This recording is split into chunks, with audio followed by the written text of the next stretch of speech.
வாழ்வோம் வாட வைப்போம். சித்தர்கள் அருள்கூடில் அறக்கட்டளை குருமா அப்பன் அவர்கள் அருளார். அவரது சீடராகிய காதி லட்சுமராசி எனும் நான் அவரிடம் கற்ற கலை உயிர்ப்பு தியான யோகா. உடம்பையும் உடம்பால் நடத்துற மூச்சு ஒரு 1/4 மணி நேரம் பல தடவை ஒவ்வொரு இது சொல்றப்ப நான் குருவை நினைச்சு சொல்லிட்டேன். ஏன்னா உங்களை எல்லாம் சந்திக்கிறதுக்கு, நீங்க என்னை பார்க்கறதுக்கு குரு வந்த சித்தர்களை மட்டும்தான். வேற இந்த லட்சுமராஜிட்டு வேற ஒண்ணும் கிடையாது. நானாக கண்டுபிடிச்சது, சொல்லி கொடுத்ததே நீங்க யோசனை பண்ணிட்டு இருக்கேன். நானாக எங்க கண்டுபிடிக்க முடியும் போறது பரவாயில்ல. அதனால இன்னைக்கு பொறிகள் காடு சம்பந்தமான உபத்திரங்கள் நிறைய வருது. ஒவ்வொரு பொடி கண்ணு மூக்கு வாய் எல்லாமே நிறைய உபத்திரங்கள் வருது. இப்ப நாம என்ன செய்யலாம்னா, சின்ன வயசுக்காரங்களுக்கு காதுல மிஷின் வைக்க வேண்டிய அளவுக்கு போயிடுச்சு. அப்புறம் காது சுத்தமா வச்சுக்கணும். அதற்கு சுத்தம் பண்ணாமையே விட்டீங்கன்னா அது மூலம் அழுக்கு சேர்ந்து சேர்ந்து கட்டியாகி அது கடைசியில் என்னன்னு கடிச்சு மாதிரி புண்ணுக்குன்னு கீழே புண்ணாகி ரத்தம் வரும். அது கவனிக்காம விட்டு சீ பிடிச்சி சீ வரும். உள்ள இருந்தும் வரும். மண்டையில நீர் கோத்துக்கிட்டா 4 வட்டம் கவனிக்காம இருந்தாலும் காது செவி பாறைன்னு ஒண்ணு இருக்கும். நல்லா கவனிச்சு பாருங்க, லைட் கீட் போட்டு பாருங்க. செவி பாறைன்னு ஒண்ணு தோல் லேட்டா இருக்கும். அதுல உள்ள நீர் கோத்துக்கிட்டாலும் காது கேட்காது. நாம குடிக்கிறப்ப காது போய் தண்ணி காணும். அப்ப எப்படி கையில் தண்ணி ஓட்டணும்னா அது உள்ள உடம்புல இழுத்துக்குதோ அது மாதிரி இழுத்துக்கூடிய சக்தி அந்த செவி பார்க்க. என்ன பேசுற பேச்சவே இழுக்கிற சக்தி இருக்கிறப்ப தண்ணி இழுக்காதா? அதனால நீங்க என்ன செய்யணும்னா, தினமும் படுத்துக்கு போறப்போ பெருசா வேண்டியது இல்லை, தேங்காய் எண்ணெய் வாடு ஒரு 2-3 சொட்டு படுத்துக்கு போறப்ப விட்டு நல்லா போட்டு தேய்ச்சிக்கோங்க. ஊறின வரைக்கும் மறுபடியும் குளிக்கிற அன்னைக்கு அதுக்குன்னு ஒரு இது வச்சுக்கோங்க. குச்சி கோலு கண்டு கம்பு எல்லாம் வேண்டாம்.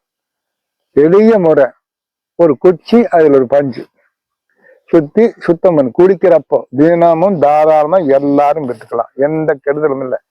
பாத்தீங்களா? தினம் பல்லு விளக்குறதுக்கு எத்தனை விதமான உபயோகம் செய்யறா. அது காரை சுத்தம் பண்ண இருக்க 2 சொட்டம் 3 சொட்டம் தினம் 2 காருக்கும் விட்டுக்கோங்க. காலையில குடிக்கிறப்போ அந்த பஞ்சு நிறைந்த ஒரு குச்சியை வச்சு நல்லா சுத்தமா எடுத்து உடச்சி வச்சுருங்க. குடிக்கிறப்ப தண்ணி காருக்குள்ள போனாலும் வந்து அதையும் சுத்தமா துணியான விட்டு எடுத்துக்கலாம். சரி, இந்த காதுல புண்ணு சீல் வடிகிறது இது மாதிரி பல பிரச்சனைகளுக்கு ஒரு மருந்து, எளிய மருந்து. ஒரு தேங்காய் எண்ணெய் ஒரு 25 மில்லி, ஒரு 2 டீக்கரண்டி அளவுக்கு, அதே அளவுக்கு நல்லெண்ணெய் ஒரு 2 டீக்கரண்டி அளவுக்கு எல்லாம் கலந்துக்குவாங்க. கலந்துக்கிட்டு துளசி இலை, அது வெள்ளை துளசியா இருந்தா கருந்துளசியா இருந்தா சரி. அப்போ இது 25 25 50, நான் அளவா சொல்றேன். அப்ப நீங்க பேச்சு செஞ்சுக்கலாம். 50 மில்லி எண்ணெய்க்கு ஒரு 6-7 இலை சுத்தமான துளசி இலை பச்சையா இருக்கும், தண்ணி சௌகரியமாக பொடி பொடியா கிச்சு வச்சுக்கோங்க. வச்சுக்கிட்டு அதோட எருக்கலாம் பழுத்த இலை, எருக்கலாம் பழுத்த இலை, கீழே விழுந்த இலை ஆகாது. தொட்டா அது போய் தொட்டா அப்படியே விழுங்க. கீழே விழுகாம கையில பாரு தொட்டீங்கன்னா கீழே விழுப்ப கையில பிடிச்சிக்கோங்க. இந்த தொட்டு இந்த கையில பிடிச்சிக்கலாம். பெருசா வந்து சின்ன இலை பொடி பொடியா பிச்சுக்கோங்க. துளசி இலை, படுத்த எருக்கலாம் இலை, மொசிக்க இலைன்னு இருக்கும். மோசம்னு இருக்கும். அது பித்தத்தை இருக்கக்கூடிய நீர் இழக்கூடிய சக்தி இருக்குது. முறக்கத்தான் தலைன்னு இருக்கும். சும்மா எல்லாம் கொஞ்சம் கொஞ்சம் பொடி பொடியா பிச்சு போட்டுக்கோங்க. எண்ணெயில போட்டு நல்லா கலக்கி சூரியப்படும். என்னடா ஐயா பார்த்து சூரியப்படும், சூரியன் இல்லாம என்ன, சூரியன் வேண்டும், அப்பதான் பகல் இருக்கும்.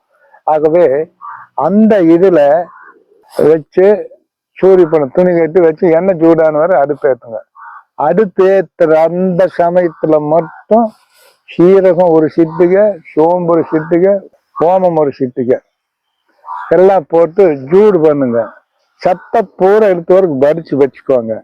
வடிச்சு வச்சுட்டு காதுல எந்த சம்பந்தமா இருந்தாலும் சரி, படுத்துக்கு போறப்போ ஒரு 2-3 சொட்டு, 1 காருக்கா 2 காருக்கு விடலாம். இது மூலிகை எண்ணெய். உள்ள போய் கசடுகளை பூரா எடுத்துரும்.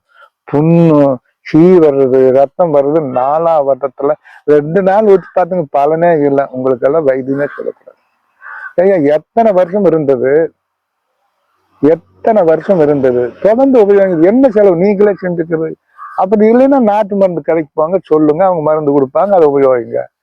ஆகவே காது சுத்தத்துக்கு இப்படி. 2வது, நீங்க குடிக்கிறப்போ தினமும் காதை ராத்திரி எண்ணெய் விட்டு சொன்னோம்ல, சுத்தம் பண்ணிக்கணும். குளிக்கிறப்ப தண்ணிக்கான உள்ள போகக்கூடாது. காது உபத்திரம் இருக்கிறவங்க சுத்தமா பார்த்து வேகையான நம்ம குளிச்சுக்கணும். குளிச்சுட்டு குளிச்சு முடிச்ச பின்னால் தொடச்ச பின்னால் உடனே நீங்க செய்ய வேண்டிய வேலை, கை காலுக்கெல்லாம் பயிற்சி கொடுக்குறோம், கண்ணுக்கும் பயிற்சி கொடுக்குறோம். கண்ணுக்கு என்ன பயிற்சி கொடுக்குறோம்? கண்ணை மூடி திறக்கிற மாதிரி யாருக்கு தன்னை போல் திறக்குது அது பயிற்சி தான். மூக்குக்கு என்ன பயிற்சி? சுவாசம் போயிட்டு வந்துட்டு எடுத்து விட்டுட்டு இருக்குதுல்ல. எல்லாத்துக்கும் வேலை கொடுக்குறோம். ஒண்ணுக்கு போற வாசல், ஒண்ணு வெடிக்கை வாசல், எல்லாத்துக்கும் வேலை இயற்கையா நடக்குது. ஆனா காதுக்கு கேட்கறதோ சரி பயிற்சியே இல்லை. அதனால நீங்க குளிச்சு முடிச்ச உடனே தொடச்ச பின்னால நல்லா கவனிங்க. இப்படி மெதுவா இழுத்து விடுங்க, மத்தியத்தில் இழுத்து விடுங்க, அப்புறம் மேல் பாகத்தில் இழுத்து விடுங்க. பாத்தீங்களா? இந்த இடத்துல இருந்தா நீர் சம்பந்தம், கபசம் தான்.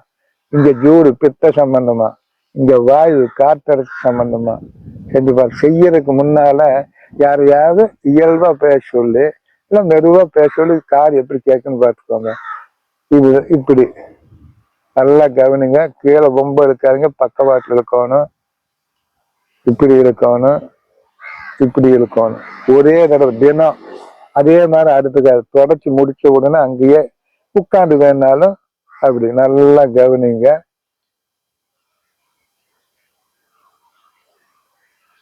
இப்படி இழுத்துட்டு வந்தீங்கன்னா அந்த நரம்புகள், காதுல மட்டும் 3000 நரம்புகள் சித்திரை எழுதியிருக்காங்க, புத்தகத்துல படிச்சேன். அது வேலை செய்ய ஆரம்பிக்கும். இது ஒரு வருமம். இது குரு சொல்லி கொடுத்தது. பாருங்க, செய்யுங்க, பயன் கிடைக்கும். நன்றி, வணக்கம்.